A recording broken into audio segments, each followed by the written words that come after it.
नमस्कार, lifeline astro channel में आपका स्वागत है। दोस्तों, एक बार फिर से आज एक बहुत महत्वपूर्ण टॉपिक पर बात करेंगे, क्योंकि कुंडली का जब फलित करते हैं हम, तो जो भी भाव होते हैं उसका फलित करते हैं, लेकिन उसके अनुरूप आपको उसका फल नहीं मिल पा रहा है।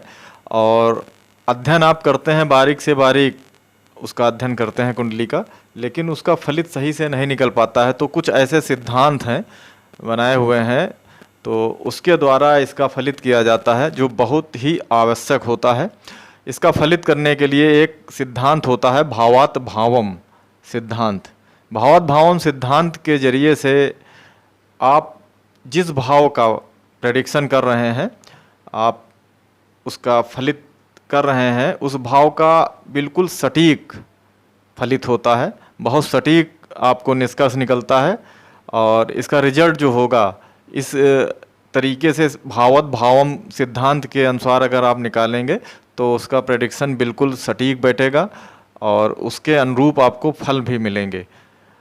ये कैसे होता है, इसके बारे में आज आपको बताएंगे। भावत भावम सिद्धांत के अनुसार आप अगर अपने कुंडली का फलित करेंगे तो इसका बहुत ही अच्छा तरीका ये है। इस तरीके से आप अपनी कुंडली का फलित करें तो आपको इसके जो रिजल्ट हैं बहुत अच्छी तरीके से प्राप्त होंगे। भावत भावम सिद्धांत में सबसे पहले आपको करना क्या है कि जिस भाव का फलित करना है, आपको अगर पता करना है कि हमारे पास धन कितना, जीवन में धन कितना होगा, हमारे जीवन में कितनी धन की प्राप्त होगी, हम कितना बचत करेंगे, तो इसके लिए धन भाव दूसरा भाव होता है। कुंडली का दूसरा भाव धन भाव होता है, और यहाँ से हम देखते हैं कि हमारे जीवन में कितना धन हमको प्राप्त होगा। हालांकि आय भाव 11वां भाव भी होता है, आय भाव, वहाँ से कितना हम पैदा करते हैं। और ये दूसरा भाव जो होता है बचत का होता है, कितनी हम बचत करते हैं। तो दूसरा भाव का अगर हम फलित कर रहे हैं तो इसके लिए सबसे पहले तो आप दूसरे भाव को देखेंगे, दूसरा भाव आपका शुभ है या अशुभ है। अगर दूसरा भाव शुभ है तो दूसरे से दूसरा जिस भाव से आप फलित कर रहे हैं उससे उतनी ही भाव आगे का जो भाव है उसका विचार भी आपको करना पड़ेगा। तो दूसरे से दूसरा भाव तीसरा भाव हुआ, तो दूसरे से दूसरा भाव तीसरे भाव का भी विचार आप करेंगे, क्योंकि पहला भाव जो होता है, पहला भाव का पहला भाव वही हो जाता है, लग्न का लग्न ही रहता है, इसलिए उसका विचार लग्न से ही किया जाएगा। तो दूसरे भाव का अगर आप विचार कर रहे हैं तो दूसरे भाव का दूसरा भाव तीसरा भाव होता है, तो इसका प्रतिबिंब है, समझ लीजिए। ये भाव अगर आप विचार कर रहे हैं तो दूसरे भाव का विचार करें। अगर दोनों भाव में शुभ ग्रह बैठे हुए हैं तो ये बहुत ही आपके लिए बहुत ही अच्छा है, आपको बहुत अच्छे रिजल्ट मिलेंगे, आप धन अच्छा प्राप्त करेंगे और धन की बचत भी करेंगे। अब इसमें से अगर एक भाव खराब है, कहीं क्रूर ग्रह बैठे हुए हैं, दूसरे भाव में क्रूर ग्रह बैठे हुए हैं और तीसरे भाव में अच्छे बैठे हुए हैं, तब भी मिले जुले कुछ इसके रिजल्ट मिलते हैं। अगर कहीं इसमें दोनों भाव में क्रूर ग्रह पाप ग्रह बैठे हुए हैं तो इसके रिजल्ट आपको खराब मिलेंगे। इस प्रकार से इसका फलित किया जाता है। इसी प्रकार से अगर तीसरा भाव है, तीसरा भाव पराक्रम का भाव होता है, आप जानते हैं पराक्रम का होता है, हैबिट्स का होता है, शौक का होता है। तो तीसरे भाव का अगर आप विचार कर रहे हैं, तीसरे भाव का विचार करने के लिए तीसरे से तीसरा पांचवा भाव पड़ता है, तीसरे से तीसरा भाव पांचवा त्रिकोण भाव होता है, इसका विचार आपको करना पड़ेगा। पांचवा भाव जानते हैं आप शिक्षा का होता है, तो आप शिक्षा का भाव होता है, संतान का भाव होता है। तो ये भाव अगर तीसरे भाव का अगर आप विचार कर रहे हैं तो पांचवा भाव आपका अच्छा होना चाहिए। यहाँ से अगर आप इसका फलित करेंगे तो दोनों भाव अगर अच्छे हैं तो आपका पराक्रम अच्छा पराक्रम होगा और जो आपके शौक़ होंगे वो पूरे होंगे और शौक़ में कोई कमी नहीं होगी। इस प्रकार से इसका रिजल्ट भाई बहनों से, भाई बहन का ये भाव होता है, भाई बहनों से आपका तालमेल अच्छा रहेगा। इस प्रकार से इसका विचार किया जाता है।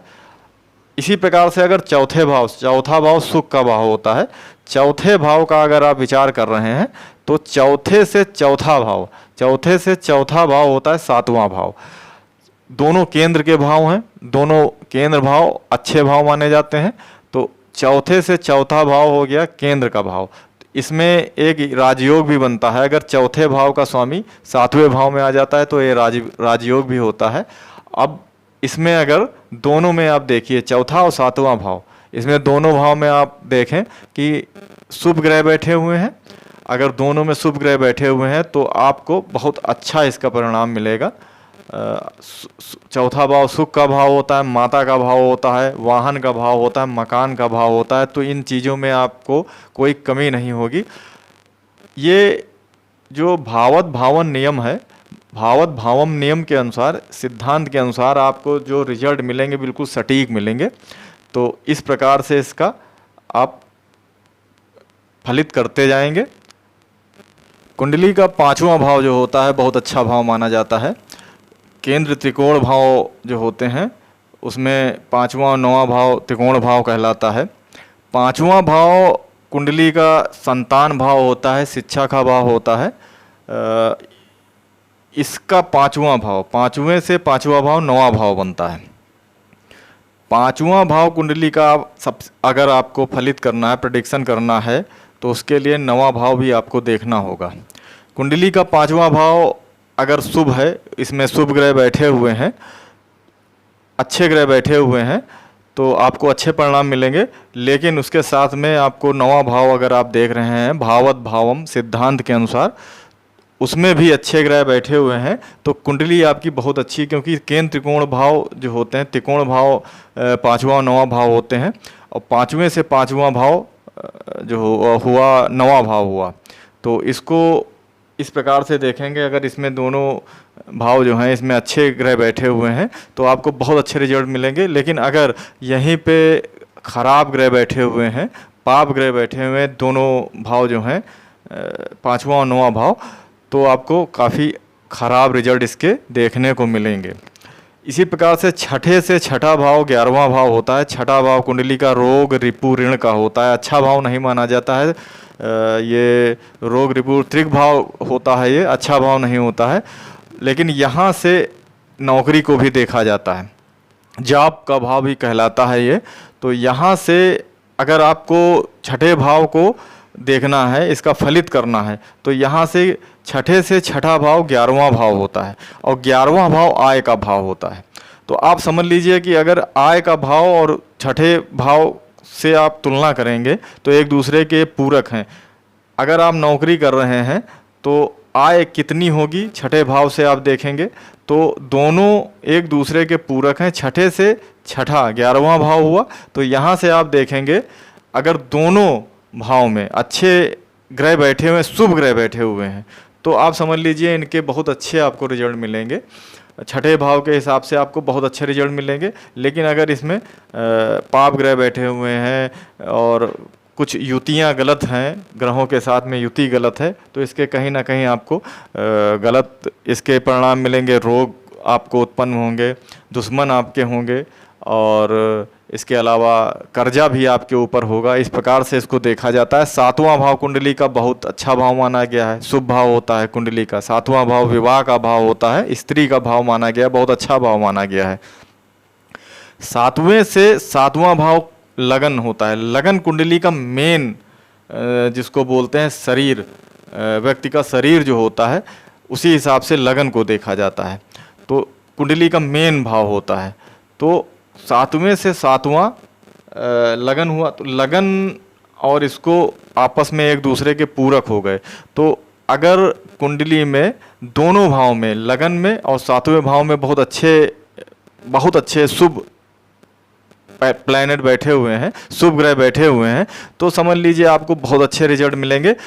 विवाह संबंधित आपको बहुत अच्छे रिजल्ट मिलेंगे। विवाह से संबंधित आपको जो भी रिजल्ट होंगे बहुत सुखद इसके परिणाम आपको मिलेंगे। पत्नी से बहुत अच्छा आपका तालमेल रहेगा।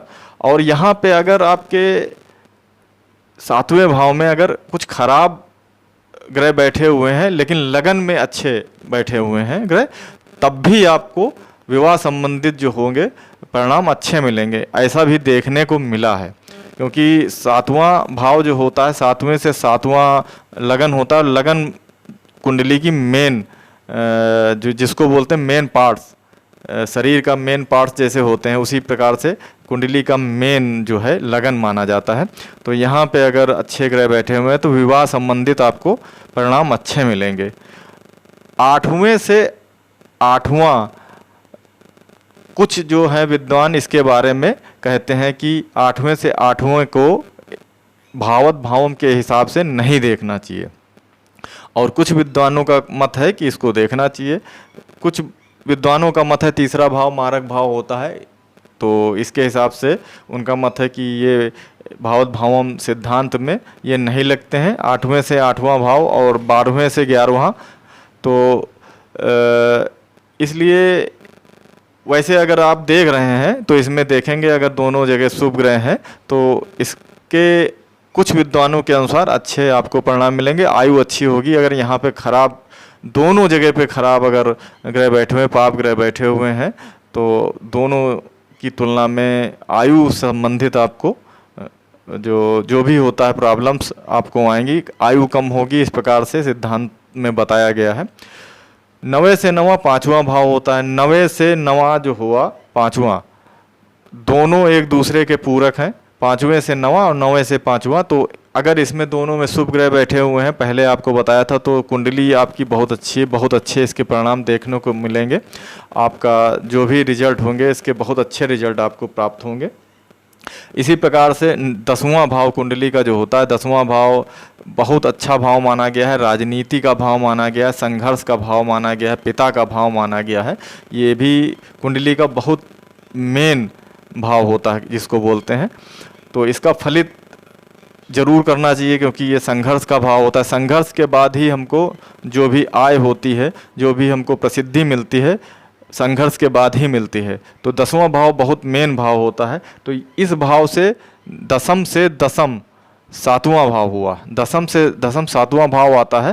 तो अगर दोनों जगहों पे केंद्र भाव हुए दोनों, और यहाँ पे अगर बहुत अच्छे प्लैनेट बैठे हुए हैं, तो संघर्ष के मामले में आपको कम संघर्ष करना पड़ेगा, और कम संघर्ष में आपको सफलता मिलेगी, और आपके पिता से आपका व्यवहार अच्छा रहेगा।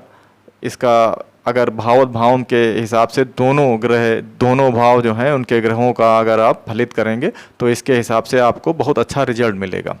इसी प्रकार से 11वां भाव कुंडली का जो होता है आय का भाव होता है। 11वें भाव से 11वां भाव जो होता है, 11वें से 11वां 9वां भाव होता है। तो 11वें से 11वां 9वां भाव हुआ, और 9वां भाग्य हुआ, और आय भाग्य से आय जुड़ गई। अगर यहाँ पे शुभ ग्रह बैठे हैं तो आपको यहाँ से बहुत अच्छे रिजल्ट देखने को मिलेंगे। यहाँ से आपको बहुत ही बेहतरीन जिसको बोलते हैं रिजल्ट देखने को मिलेंगे। अगर दोनों भाव में शुभ ग्रह बैठे हुए हैं, काफ़ी अच्छे रिजल्ट देखने को मिलेंगे। 11वें से 11वां भाव 9वां भाव भाग्य भाव होता है, और 11वां भाव आय भाव है। लेकिन यहीं पे अगर दोनों भाव में अशुभ ग्रह बैठे हुए हैं, पाप ग्रह बैठे हुए हैं, और पाप ग्रहों की युतियाँ हैं, तो यहाँ से आपको काफ़ी ख़राब नेगेटिव परिणाम आपको देखने को मिलेंगे। इसी प्रकार से 12वां भाव जो होता है कुंडली का, 12वां भाव जो होता है व्यय का भाव होता है। ये भी अच्छा भाव नहीं माना गया है। भावत भावम सिद्धांत के अनुसार कुछ विद्वानों का मत है कि ये भी इस जो इनके पूरक आपस में नहीं है, इसलिए इसको 8वां और 12वां भाव को भावत भावम के हिसाब से नहीं देखना चाहिए।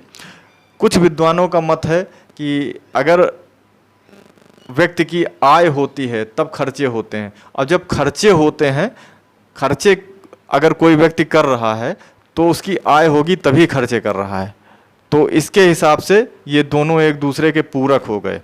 तो ये दोनों भावत भावम सिद्धांत में देखने चाहिए, क्योंकि व्यक्ति अगर खर्चा कर रहा है, अगर उसके पास कहीं से आमदनी नहीं तो खर्चा नहीं करेगा।